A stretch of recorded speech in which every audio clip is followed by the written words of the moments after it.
गोड लागली ते गौरव म्हणायला लागली, हरी बिन रैया न जाए चेहरा, कबड्डी ठाणी देखील. मला हरीच्या दर्शनाशिवाय जगणं मुश्किल झालेलं आहे. केव्हाची मी वाट पाहते, कारण ज्याची वाट पाहायची असते त्याच्याकडे उभं राहावं. आता गर्दी आहे, उभं राहावं लागते. उभं म्हणजे निवडणुकीला नाही, अशी व्यक्ती त्याच्याकडे एवढ्या गर्दीत काही माणसं लागतात. आणि फोनवर बोलणार, आता गर्दीत फोनही चालत नाही, एवढे फोन आहे. लागला फोन, बाबा म्हणे गोपाळराव आपण कुठे आलो? मी चंद्रभागेतून बोला. तो पोपटराव तुम्ही कुठे आलो? म्हणजे आम्ही फाईलला चौकात.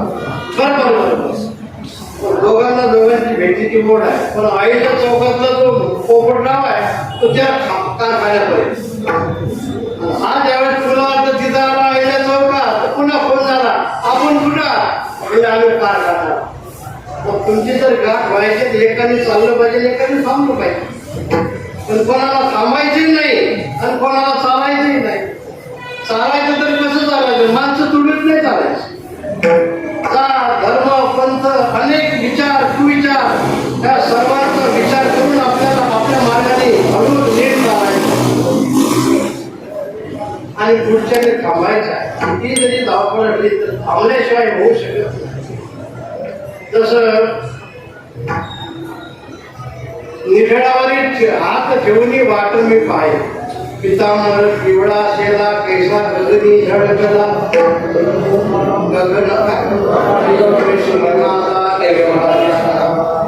निखळा म्हणजे डोक्यात म्हातारी माणसं नाही का, लांब पाहिजे असं हात ठेवून पाहतो. पण ज्याची आपल्याला वाट पाहायची आहे, ज्याची गरज आहे, त्याच्याकरता थांबलं पाहिजे. पण थांबायचं म्हणजे आतापर्यंत आम्ही जो पाहतो, सकाळी उठल्यापासून संध्याकाळी पडतच राहतात. कीर्तनकार पडतो, पाचवाजा पडतो, गाणारे पडतात, शेतकरी पडतात. मंत्री ह्या देशात त्या देशात हे फडफडच असेल. अति फडफडणी फडफड होत असते. पडून असं आम्हाला म्हणायचं नाही. पण हे कुठेतरी थांबवलं पाहिजे. आता कुठे नावे म्हणजे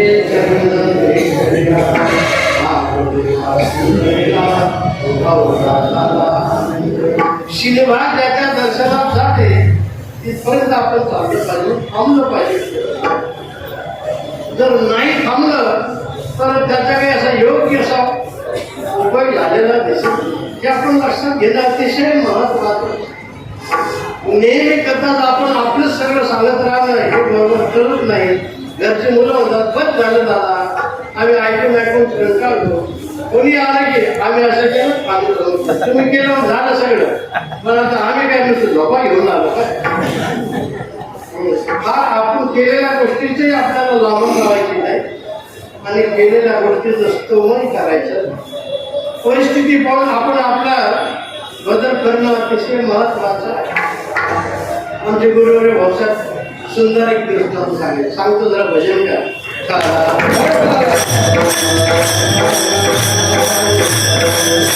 आपल्या जिल्ह्यात विदर्भातील गोष्ट आहे. मोठी पाठी एवढा मोठा सप्ताह करायचे. त्या सप्ताहाला सगळे आजूबाजूचे लोक आहेत आणि मग तिथं रामचंद्र बाबांचं कीर्तन. नागपूरचे रामचंद्र बाबा म्हटलं तो यांचा नातू होता मुंबईला शिकायला. काल्याचे कीर्तन शेवट म्हणून आता घरचा कार्यक्रम म्हणून तू या. पण आता मुंबईची हवा हे सगळं वेगळीच असते. म्हणजे जे आहेत त्यांनी सगळ्यांचाच हा विचार नाही.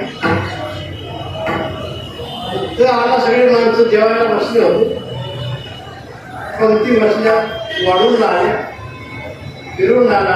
नातून त्याचे 2 मित्र, एक कापडी गुटाळा पाया त्यांच्या, इकडून जायचे तिकडून यायचे, तिकडून जायचे इकडून यायचे. म्हातारा बसला होता ते.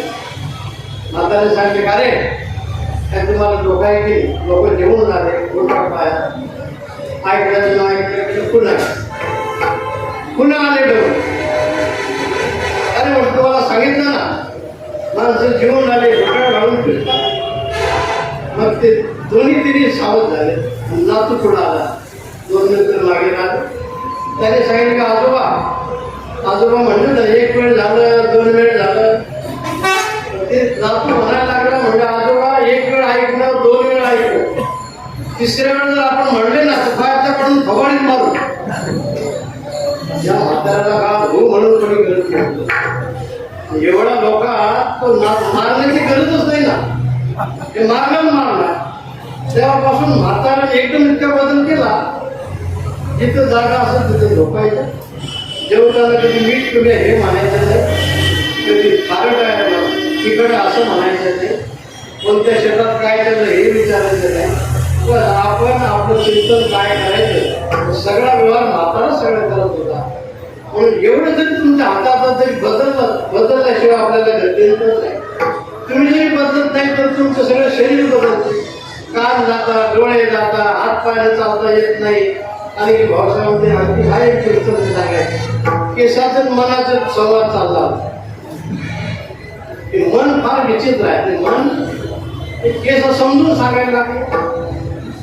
कवीची कल्पना आहे, केस म्हणतात, हे बाबा मना, तर तुला किती झालं समजून सांगितलं, अजून एवढा दिवस गेले अजून मुलांना सांग रे म्हणत हीच श्रावणता केस करे उपदेश. मैंने तो अपना रंग बदल दिया, तू न तसे अपना वेश. तर मी माझा रंग बदलून टाकला. माझा रंग काळा होता, पांढरा करून घेतला. पण तू मात्र काही बदल करत नाही, मनाला सांगून झाले केस. म्हणजे हे सगळं बदल होत असत. आणि बदल झाल्याचं आपण त्याचं काही दुःखही मानायचं नाही. आपण ज्या ज्या गोष्टी करायच्या त्या समाज हिताच्या असल्या पाहिजे, देश हिताच्या असल्या पाहिजे, आणि देवाविषयी राष्ट्राविषयी श्रद्धा बळकट असणारा असला पाहिजे. त्याच्याकरता ही वारी असते.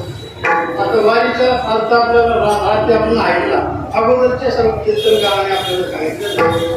थोडक्यामध्ये सांगायचं आहे की जो सुखदुःखावर वार करतो त्याला वारकरी म्हणतात. म्हणजे वारकरी म्हणजे मारामारी करणारा असं नाही. सुख पचवता आलं पाहिजे आणि दुःख गिळता आलं पाहिजे, त्याला म्हणतो वारकरी. एका माणसाला लॉटरीचं तिकीट लागले, एका माणसाला आता लॉटरी दिसत नाही, तर गल्लीकडे दिसायचं. 10 लाखाची फळं 1000 रुपये मिळत नव्हते, त्याला 10 लाख मिळाले तर तो नुसतं तो असाच खायचा. हर्षवाईने खाला म्हणजे अति सुख मिळालं की ते जर पचवता नाही आले तर मनुष्य खलास होतो. आणि दुःख मिळेल, कोणाचं आपण कधी वाईट केलं नाही, कोणाला शिवीगाळ केली नाही, कोणाच्या स्वप्नातही काही वाईट चिंतन केलं नाही, तरी माणसं जर तुम्हाला वाईट म्हणत असतील तर ते सुद्धा गिरता आलं पाहिजे. तुकाराम महाराजांची म्हैस का खरंच त्या मोमाजी गोसाच्या शेतात गेली होती का? निमित्त केलं होतं काठी, यांनीच रस्त्यात काट्या लावल्या होत्या. भर कीर्तनामध्ये मारलं, सहन केलं महाराजांनी. ही तितिक्षा वारीच्या निमित्ताने आपल्या अंगात येतात. आणि ह्या सर्व लक्षणाने युक्त जे असतात ते असतात हरिभक्त, ईश्वर भक्त, महिला असेल अगर पुरुष असेल. आणि त्यांना एवढी तीव्र तळमळ देवाविषयी असते. मुकुट असल्याच्या गवळणी होत्या. तुकाराम महाराजांनी, नामदेव महाराजांनी सांगितले की एका गवळणीच्या अंतःकरणाला एवढी तीव्र तळमळ लागली की देवाची माझी भेट केली. जसं अग्नीमध्ये मनुष्य पडावा, त्याला पाण्याची जशी ओढ लागते, पाणी पाणी पाणी, त्याप्रमाणे हरिविंद्र या नजारे जिरा गवटी पाणी. किती वेळ ती उभी आहे म्हणले मी, अजून तो काही मोठी माणसं ते मोठीच माणसं. काही बी माणसं घरात काय करतात, आपलं काही चुकलं, काही दुःख झालं, काही झालं तर म्हणतात आमच्या मनात नव्हतं देतं, हे आमच्याने सांगितलं म्हणून झालं. आपलं दुःख दुसऱ्यावर ढकलतं. चांगलं झालं त्याने जरी केलं तर ते भाविक त्यांना सांगितलं. माणसाची सवय आहे, त्याला मानवी स्वभाव म्हणतात. मोठी माणसं मोठ्या विचाराची असतात. ती एवढंच मोठी होती देवाची भक्त. तिने विचार केला की मी देवाच्या दर्शनाकरता एवढी आतुर झाली, एवढी त्याची वाट पाहते, अजून मला तो का भेट देत नाही. याचा अर्थ त्याचा दोष नाही, माझ्यात काही दोष आहे. माझी काय चूक झाली, हे दुसऱ्या चरणात क्या मेरे लाल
आवडीचा शब्द आहे.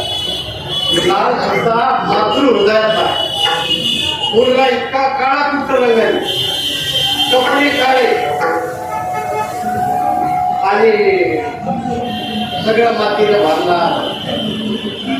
नाका तोंडावर सगळे नाकाची भान. पण तरी सुद्धा 10-5 महिन्यामध्ये बसलेली महिला काय म्हणते, आला माझा लाल. त्याला फोन माणसाला वो कधी पण आईचं हृदय आहे ना, ती म्हणता आला माझा लाल. ते शेजारने म्हणतात तुझा लाल तुला वो करी ते म्हणते त्याला फोन.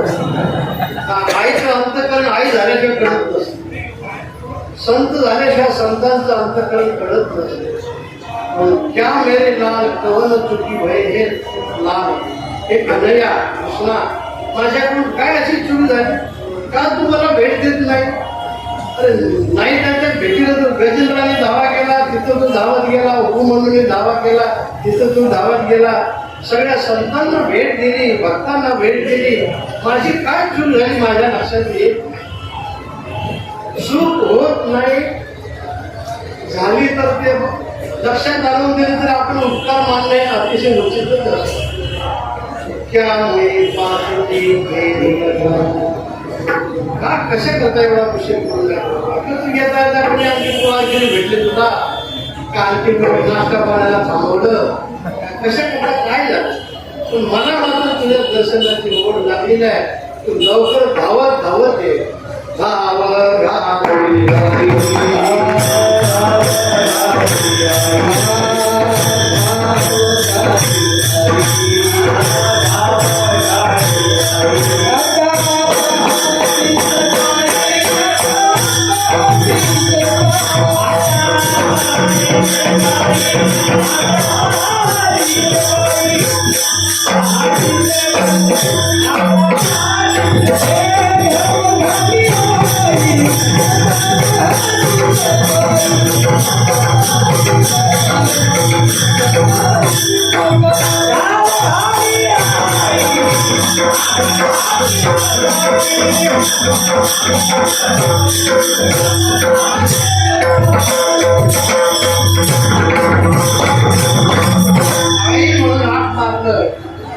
प्रभू लवकर धावत आहे. आता पायात जोड्या घालायचं सुद्धा तुम्ही वेळ घालवू नका.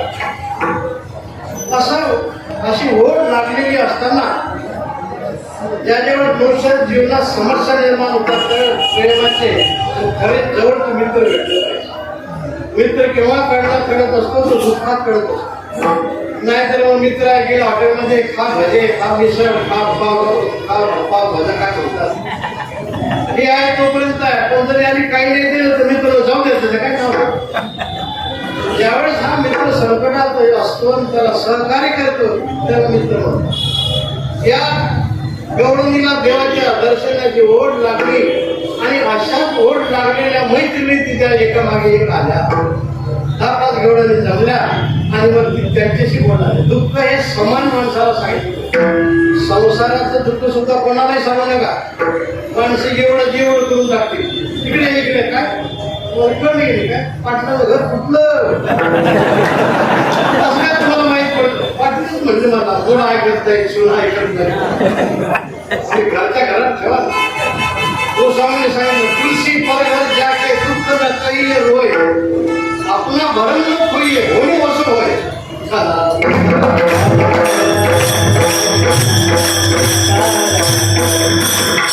कोणाकडे दुःख सांगायचं राहिलं संतांच्या आपल्याच प्रेमाच्या आवडीच्या मैत्रिणी होत्या आणि आपलं सगळं दुःख ओढ सांगायला लागली. हे मैत्रिणी कोणाच्या प्रभूची दर्शनाची इच्छा आहे. तुमच्यामधून एखादी कोणीतरी जाते का त्याला घेऊन येते का माझा निरोप देते काय. जर कोणी जाईल आणि त्याला घेऊन येईल तुम्ही माझं शरीर त्यांच्यावर अनेकदा वाढत राहील. कोई सखी कोई सखी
कोणीतरी तुमच्यातली एखादी कोणीतरी जाईल का त्या प्रभूला इथे घेऊन येईल का. जर आणलं तर माझं शरीर वाढून कोणी सखी आधी जावे बोलावं पारही जावे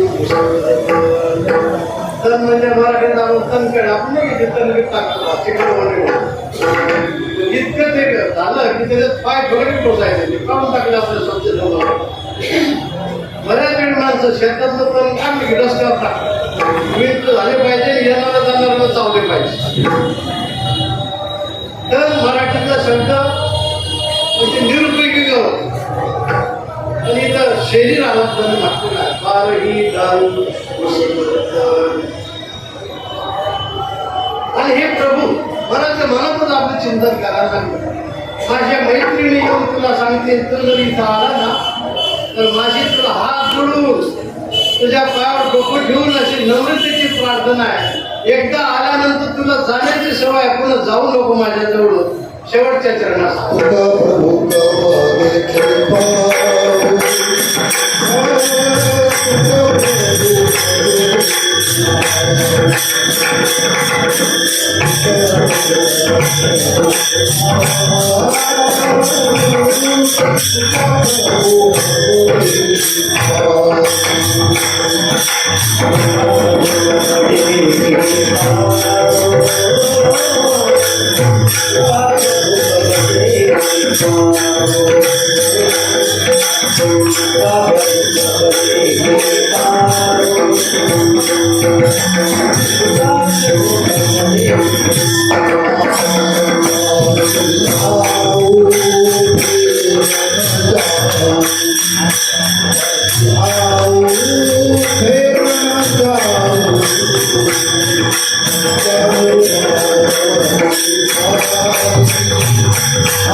Yeah.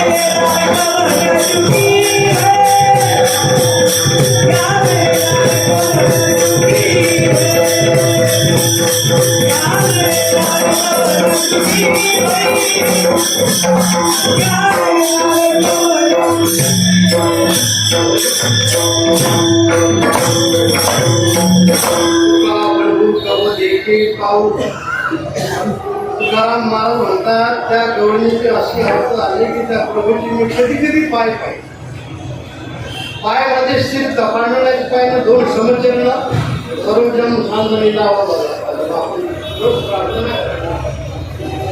समता जे शिकवतात ते पांडुराचे देवाचे पाय आहेत म्हणून माझ्याजवळ आल्यानंतर पुन्हा मात्र देव येत नाही जरी आला तर तो जातो त्या कारणाने काका जवळ नाही पण प्रचलित आहे अहंकार आला तुका म्हणे वाया गेला अहंकार गेला तुका म्हणे होत असते द्रौपदी मातेला सुद्धा थोडा अहंकार आला होता परीक्षा घेतली सगळ्या भक्तांचं जे सगळं आपण थोडं देवाला माहीत सहन होत नाही म्हणून माझ्या कुठल्या अहंकाराने कुठल्या अपराधाने तू जवळ येऊन जर दूर जाशील तर मला ते दुःख सहन होणार नाही एकदा माझ्याजवळ आला माझ्या अंतःकरणातच राहा आणि सदैव माझ्या प्रेमाचा वर्षा करत राहा ही त्या गौरवीची अवस्था आपण पाहतो आपण पंढरपूरला देवीची मूर्ती आज उभी आहे याच देवाचं दर्शन गोर संत गोरोबा काका परिसा भागवत नामदेव महाराज ज्ञानोबाराय निवृत्तीनाथ महाराज नाथ बाबा तुकोबाराय सगळ्या संतांनी ह्याच देवाचं दर्शन याच भेटीवर त्या देवाला नामदेव महाराजांनी दूध प्रिय म्हणजे दूध